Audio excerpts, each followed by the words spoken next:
अस्सलाम वालेकुम स्टूडेंट्स, कैसे आप। Welcome to our YouTube channel chemistry hub. आज हमारा लेक्चर नंबर 11 है और हम बात करेंगे आज आयन के ऊपर, फ्री रेडिकल और रेडिकल के ऊपर कि रेडिकल क्या हैं, फ्री रेडिकल्स क्या होते हैं, इसी तरीके से आयन्स क्या हैं, इनकी टाइप्स कौन कौन सी हैं और ये किस तरीके से बनते हैं। तो आइए स्टार्ट करते हैं डेफिनेशन से। आयन की डेफिनेशन के हमारे पास डेफिनेशन है आयन की, एन एटम और a group of atom having a charge. कोई एटम या ग्रुप ऑफ एटम हो जिसके ऊपर कोई ना कोई चार्ज हो, उसे हम आयन कहते हैं। एन एटम और a group of atom having a charge. किसी भी एटम या एटम के ग्रुप के ऊपर जब चार्ज होता है तो इसे हम क्या कहते हैं, आयन कहते हैं। दो टाइप्स हैं हमारे पास आयन की, एक है cation, second A9. First of all charge क्या होता है, हमारे पास दो किस्म की नेचर है चार्ज की, एक है पॉजिटिव चार्ज, एक है नेगेटिव चार्ज। जब एटम इलेक्ट्रॉन लूज करता है या गेन करता है तो उसके ऊपर जो है चार्ज अपेयर होता है, या तो इलेक्ट्रॉन्स की कमी की वजह से पॉजिटिव चार्ज आ जाता है या फिर इलेक्ट्रॉन ज़्यादा होने की वजह से नेगेटिव चार्ज आ जाता है। तो जब किसी एटम के ऊपर चार्ज आ जाएगा इसका मतलब ये है कि उस एटम ने या तो इलेक्ट्रॉन लूज़ किया है या फिर गेन किया है। जब इलेक्ट्रॉन लूज़ या गेन होगा तो वो एटम कन्वर्ट हो जाएगा हमारे पास आयन के अंदर। एटम जब भी इलेक्ट्रॉन लूज या फिर गेन करे तो वो आयन की फॉर्मेशन करता है। तो हमारे पास जो है वो दो किस्म के हैं, एक है कैटाइन और दूसरी टाइप है इसकी एनाइन। कैटाइन जो है हमारे पास पॉजिटिव चार्ज कैरी करते हैं और जबकि एनाइन हमारे पास नेगेटिव चार्ज कैरी करते हैं। जब किसी एटम के ऊपर या ग्रुप ऑफ एटम के ऊपर पॉजिटिव चार्ज होगा तो उसे हम कैटाइन कहेंगे और जब नेगेटिव चार्ज होगा तो उसे हम एनाइन कहेंगे। तो देखते हैं सबसे पहले कि कैटाइन हमारे पास कैसे फॉर्म होते हैं। जब किसी एटम के ऊपर पॉजिटिव चार्ज आ जाए तो उसको हम कैटाइन कहते हैं। इसकी फॉर्मेशन किस तरह है, फॉर एग्जांपल अगर हम बात करें Na की, तो Na जब एक इलेक्ट्रॉन लूज़ करता है, ये एटम है Na का सोडियम, जब ये इलेक्ट्रॉन लूज़ करेगा तो इसके ऊपर चार्ज आ जाएगा पॉजिटिव प्लस इलेक्ट्रॉन, एक इलेक्ट्रॉन लूज़ हो गया। लूज़ हम इस तरफ दिखाएंगे एरो के, हमारे पास जो है वो Na ने एक इलेक्ट्रॉन लूज़ किया और उसके ऊपर क्या है, एक पॉजिटिव चार्ज आ गया। तो एटम हैविंग अ चार्ज, एक एटम के ऊपर चार्ज आ गया तो इसकी ये किसकी फॉर्मेशन है, ये आयन की फॉर्मेशन है। होता क्या है, असल में हमारे पास सोडियम के 11 इलेक्ट्रॉन हैं और 11 प्रोटॉन हैं। इस एटम के अंदर सोडियम के इस एटम के अंदर 11 इलेक्ट्रॉन है और 11 ही प्रोटॉन है। इलेक्ट्रॉन और प्रोटॉन बराबर होने की वजह से इसके ऊपर कोई चार्ज नहीं है। इलेक्ट्रॉन भी है, नेगेटिव स्पीशीज भी है, इलेक्ट्रॉन के ऊपर नेगेटिव चार्ज होता है जबकि प्रोटॉन के ऊपर पॉजिटिव चार्ज होता है। दोनों स्पीशीज मौजूद हैं, पॉजिटिव स्पीशीज भी है, नेगेटिव भी है, लेकिन उसके ऊपर कोई चार्ज नहीं है। इसकी वजह यह है कि जितने इलेक्ट्रॉन्स होते हैं उतने ही प्रोटॉन्स होते हैं। तो इसके ऊपर अभी इस टाइम कोई चार्ज नहीं है। लेकिन आपने ये पढ़ा है कि पहले शेल के अंदर हमारे पास 2 इलेक्ट्रॉन होते हैं, दूसरे के अंदर होने चाहिए 8 और तीसरे के अंदर भी 8 होने चाहिए। लेकिन सोडियम के पास पहले शेल में 2, दूसरे में 8 और तीसरे में 1 इलेक्ट्रॉन होता है। अब ये 1 इलेक्ट्रॉन लूज़ करना चाहता है क्योंकि आपने पढ़ा स्टेबिलिटी के लिए या तो ये 8 कंप्लीट हो जाए या फिर ये मुकम्मल तौर पर ख़त्म हो जाए। तो ये 1 इलेक्ट्रॉन लूज़ करेगा। 1 इलेक्ट्रॉन लूज़ करने की वजह से यहाँ पर इलेक्ट्रॉन जो है हमारे पास बाकी रह जाएंगे 10 और प्रोटॉन हमारे पास हैं 11। तो आप यूँ कर सकते हैं कि +11 माइनस का चार्ज यानी कि ये इलेक्ट्रॉन है तो -10, +11 -10 हमारे पास बन जाएगा +1। तो इसी वजह से इसके ऊपर जो है वो चार्ज अपेयर हो जाएगा एक इलेक्ट्रॉन लूज़ करने की वजह से। होता ये है कि रेशियो में बराबर है इलेक्ट्रॉन और प्रोटॉन। जब एक इलेक्ट्रॉन लूज़ हो जाएगा तो प्रोटॉन की रेशियो बढ़ जाएगी जिस वजह से पॉजिटिव चार्ज अपेयर हो जाएगा। तो जब एक एटम इलेक्ट्रॉन लूज़ करता है तो वो हमारे पास कैटाइन की फॉर्मेशन करता है। इलेक्ट्रॉन लूज़ करने से हमारे पास कैटाइन बनता है। इसी तरीके से एनाइन हमारे पास नेगेटिव स्पीशी है, ये इलेक्ट्रॉन गेन करने से बनती है। जब कोई एटम इलेक्ट्रॉन गेन कर लेगा तो वो एनाइन के अंदर कन्वर्ट हो जाएगा। एग्जाम्पल आपके सामने है Cl की, Cl +1 इलेक्ट्रॉन, एक इलेक्ट्रॉन की गेन करके Cl नेगेटिव। जब हम इलेक्ट्रॉन इस तरफ दिखाएंगे एरो के लेफ्ट साइड पे, इसका मतलब ये गेन हो रहा है, और जब हम राइट साइड पे दिखाएंगे इसका मतलब ये लूज़ हो रहा है। तो इस केस के अंदर इलेक्ट्रॉन लूज़ है और यहाँ पर इलेक्ट्रॉन गेन है। क्लोरीन एक एटम है, जब ये इलेक्ट्रॉन गेन करेगा तो ये हमारे पास एनाइन की फॉर्मेशन करेगा। तो ये हमारे पास एक एनाइन है जबकि ये हमारे पास क्या है, कैटाइन। कैटाइन पॉजिटिव चार्ज और एनाइन नेगेटिव चार्ज।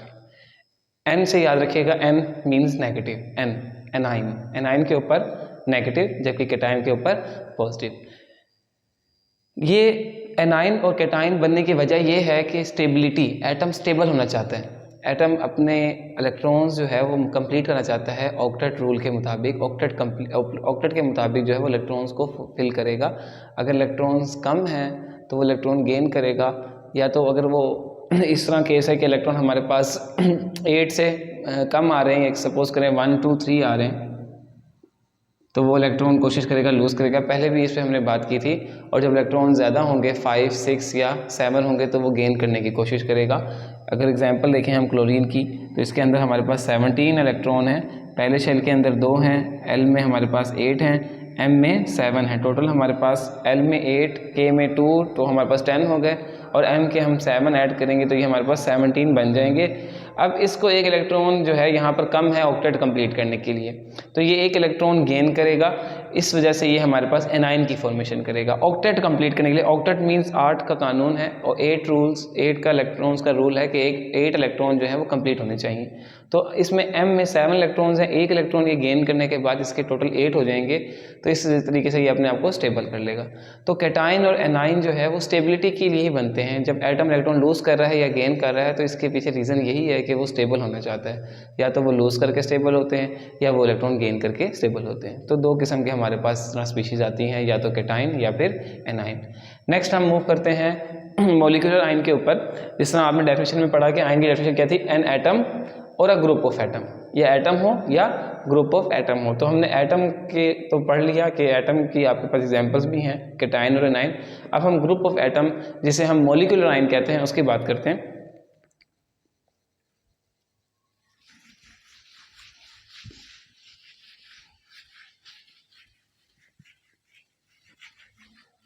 नेक्स्ट हमारे पास है मॉलिक्यूलर आयन। आयन की ही 2 डेफिनेशन हमने पढ़ी, एक या तो एटम होगा जिसके ऊपर चार्ज हो, या फिर ग्रुप ऑफ एटम होगा। ग्रुप ऑफ एटम को हम मॉलिक्यूलर आयन कहेंगे, मॉलिक्यूलर आयन। मॉलिक्यूलर आयन क्या है? सबसे पहले मॉलिक्यूलर आयन की बात करने से पहले हम एक वर्ड मॉलिक्यूल को समझ लें। मॉलिक्यूल क्या है?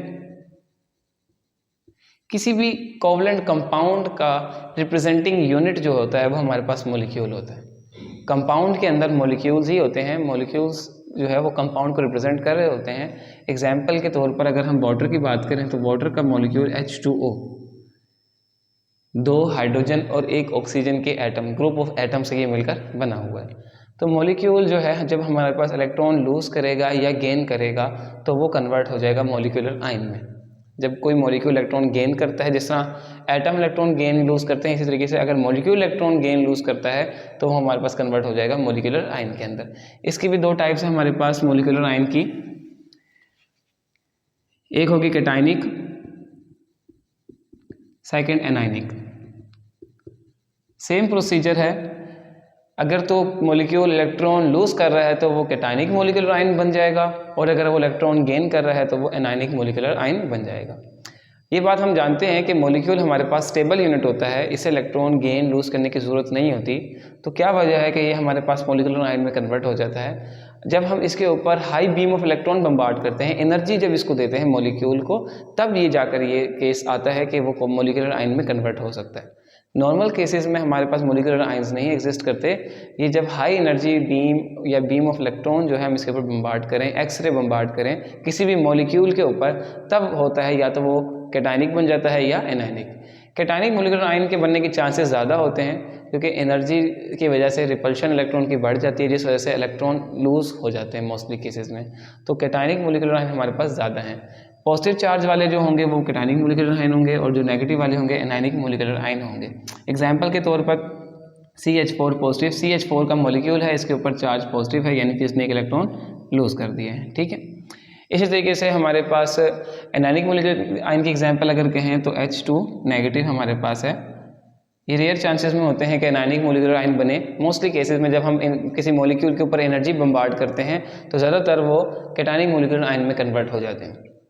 इसी तरीके से N2 पॉजिटिव है, 2 एटम हैं, एटम नाइट्रोजन के, और उसके ऊपर चार्ज है। कैटाइनिक मॉलिक्यूलर आयन ज़्यादा होते हैं, एनाइनिक मॉलिक्यूलर आयन कम होते हैं। वजह यही है कि मोस्टली जब हम एनर्जी बम्बार्ड करते हैं तो मोस्टली केसेस के अंदर इलेक्ट्रॉन लूज हो जाता है। उस एनर्जी को एब्जॉर्ब न करने की वजह से इलेक्ट्रॉन्स उस एनर्जी को हासिल करने के बाद वो लूज हो जाता है, वो आउटमोस्ट यूँ कह लें कि वो हायर शेल में जाने की वजह से वो फिर बाहर निकल आता है। इसी तरीके से नेक्स्ट हमारे पास है रेडिकल। रेडिकल की डेफिनेशन पहले भी हमने डिस्कस की थी पिछले लेक्चर्स के अंदर। कोई भी ग्रुप ऑफ एटम हो और उसके ऊपर चार्ज हो उसे हम रेडिकल कहते हैं। एक स्लाइड सा डिफरेंस है कि मॉलिक्यूलर आयन और रेडिकल के अंदर क्या डिफरेंस है, कौन से मॉलिक्यूलर आयन होंगे और कौन से रेडिकल होंगे। रेडिकल हमारे पास ग्रुप ऑफ एटम होता है, ग्रुप ऑफ एटम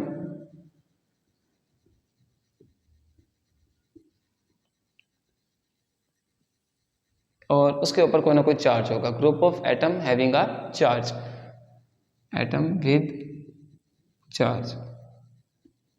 किसी भी ग्रुप ऑफ एटम के ऊपर चार्ज हो उसे हम क्या कहेंगे, रेडिकल है। SO4 2 negative, group of atom भी है और उसके ऊपर एक नेचुरली चार्ज भी है। ये चार्ज जो आया है इलेक्ट्रॉन लूज और गेन की वजह से नहीं आया। ये इसके स्ट्रक्चर्स के अंदर जो है वो सल्फर के साथ बॉन्डिंग की वजह से जो है दो ऑक्सीजन के पास जो है हमारे पास लोन यूँ कह लें कि दो ऑक्सीजन के पास जो है वो अनपेयर्ड इलेक्ट्रॉन रह जाता है, जिस वजह से इनके ऊपर चार्ज अपेयर होता है। तो इनके ऊपर जो है वो नेचुरली चार्ज है, ये किसी इलेक्ट्रॉन लूज या गेन करने से नहीं बनता। जबकि मॉलिक्यूलर आयन और रेडिकल में यही डिफरेंस है कि मॉलिक्यूलर आयन जो है ये या तो वो एनर्जी जब हम बम्बार्ड करते हैं किसी मॉलिक्यूल के ऊपर उस केस के अंदर बनेंगे मॉलिक्यूलर आयन, और जबकि ये एनर्जी से नहीं बनते, किसी एनर्जी बम्बार्ड करने से नहीं, ये एक नेचुरली इनकी बॉन्डिंग के अंदर अरेंजमेंट इस तरह होती है कि उसके ऊपर चार्ज अपेयर हो जाता है। उसके बाद हम बात करेंगे फ्री रेडिकल की। Free radical